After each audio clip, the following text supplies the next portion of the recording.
Hello, so we're going to be making French macarons today.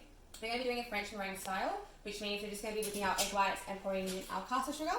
But to start off with, we're going to do our almond meal and our icing sugar, which is our TPT, our tant per tant, which is equal parts of our icing sugar and almond meal.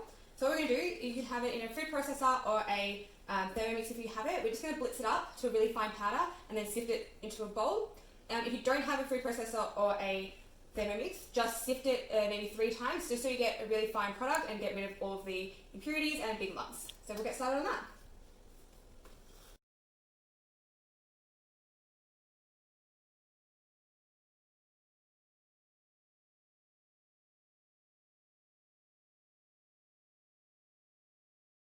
So now that we've blitzed together our almond meal and our icing sugar, we're just going to put that to the side and we're going to whisk our egg whites, which have been at room temperature.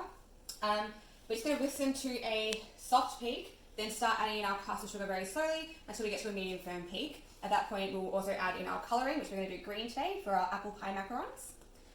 With your icing sugar, just try and get pure icing sugar if you can, because icing sugar mixture is a combination of icing sugar and corn flour. So just for a better product, you'll want to get your pure icing sugar, which is, as it says, pure icing sugar.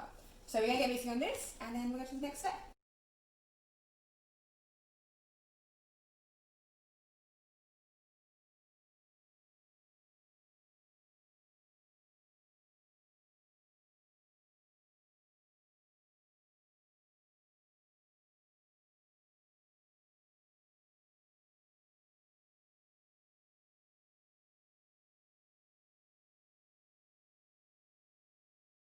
Okay, so we've whisked our egg whites and our sugars together to a medium firm peak. So the best way to tell is once you lift up your whisk, it's going to hold its shape in the bowl and it's going to be a nice peak. If it's too soft, it won't hold its shape, it'll just collapse straight away. We've got a nice medium peak here, see how it just folds over.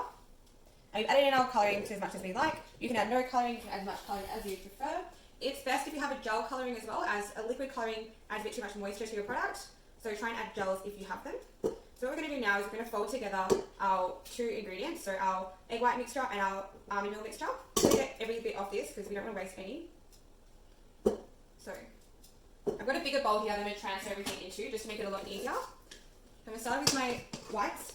Also, when you go to whisk your egg whites, make sure that your bowl is completely dry. There's no fats or anything left over in the bowl from previous use, or it's like not wet from washing it, because that will stop your egg whites from whipping up nicely and creating that nice fluffy texture. So fats and egg whites don't really go well together. So from here, we've got our nicely whipped meringue.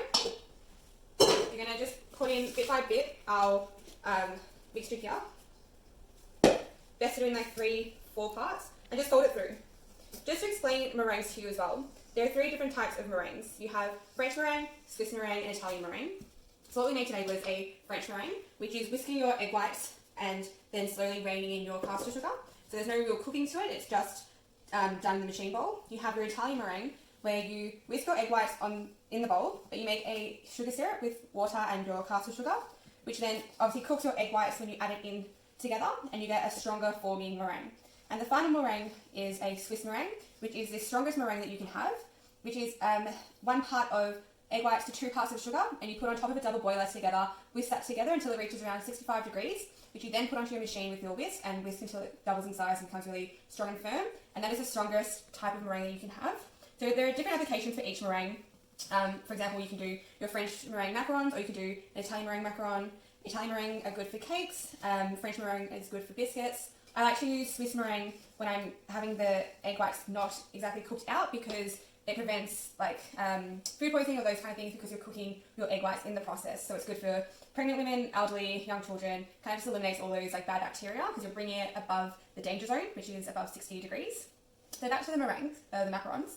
I'm folding in slowly, and I'm not folding it until it's all completely gone, because we don't want to beat out too much of the air. So we're going to keep adding all of our product in. Do one more addition after this. So we're just folding it to make sure it's all incorporated. This here is a big recipe. I will obviously post a smaller version of this. We just had lots of egg whites to get rid of, so what not better than make some desserts. So just fold it in all nicely. Egg whites can keep in your freezer or in your fridge if you have them for a long time. They can stay up to about 3 months. Just make sure they're in an airtight container and they're sealed nicely.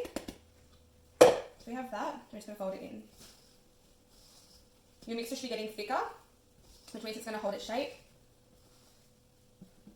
So from here, we're just going to try and mix it all out, make sure that everything is incorporated, there's no dry ingredients left over once we go to pipe it. Make sure you scrape down all the sides as well, because we want to get everything incorporated.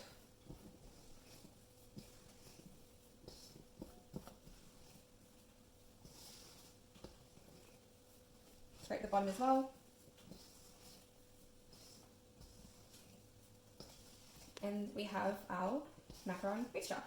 So now we're going to get a piping bag with a nozzle, just so it's more accurate size circles, and our baking trays with baking paper. If you do have Silpat mats, it would be best to use. However, I don't have any.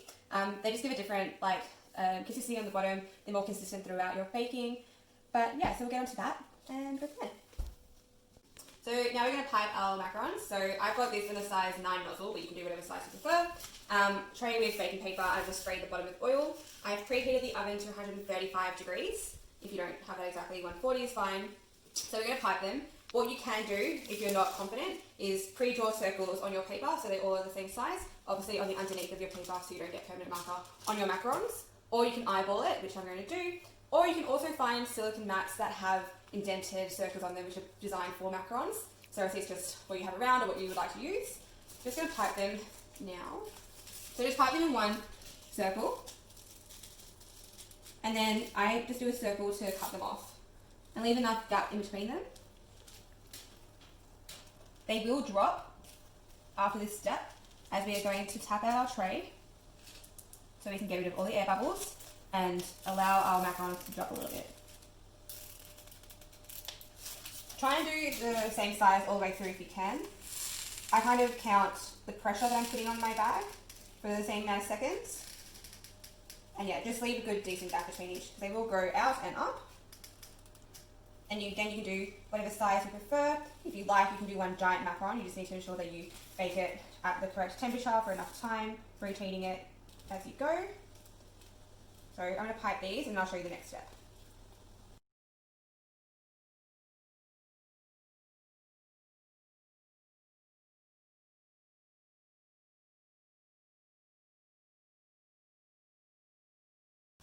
So we've piped out our macarons, and what we're going to do now is we're going to tap out our trays to drop the macaron, to even out the surface, and to remove any air bubbles. We're then going to let it sit for half an hour, so it can form a skin on the top, which means it'll help grow and create a foot at the bottom, which is when you see that little bubble at the bottom of the biscuit, and then your nice shell on the top. So you want to kind of tap it out quite forcefully. So you just want to drop it out from a decent height. So now we've got our macarons set for half an hour. You just want to test the macarons to see if they've got a shell on top of them. So what you're just going to do is just going to touch the skin of the macaron and your fingers will come back clean. And then you know that it's ready and the skin has formed.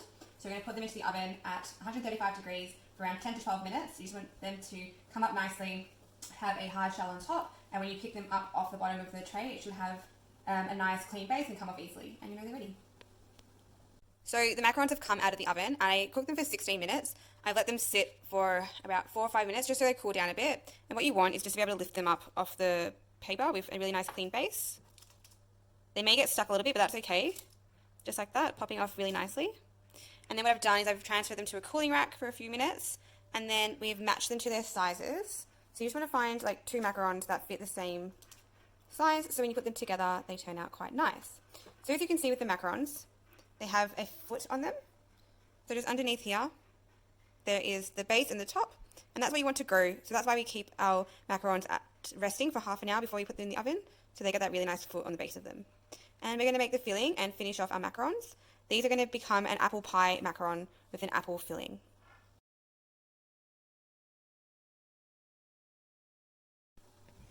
Put it on.